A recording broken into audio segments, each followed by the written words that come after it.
Itong laban na ito ay inalik po sa Pilipinas po. Sa lahat po ng team namin, gawin ko po yung best na madipinsahan po natin yung WBC belt.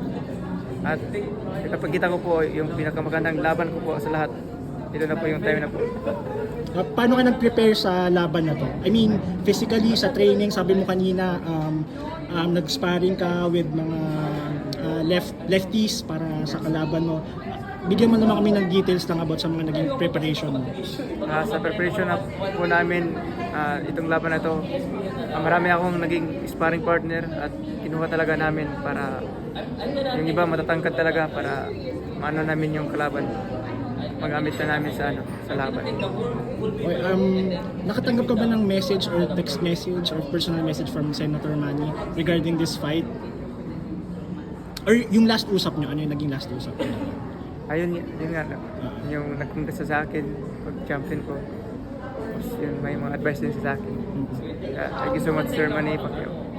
Okay, last na lang, invite mo na lang sila para sa Sunday. Sa lahat po ng mahilig po sa boxing, ito na po yung time na magdidipinsa po tayo sa belt natin. Ito po mismo sa Mandaluyong, ngayong September 22 na po. Maraming salamat.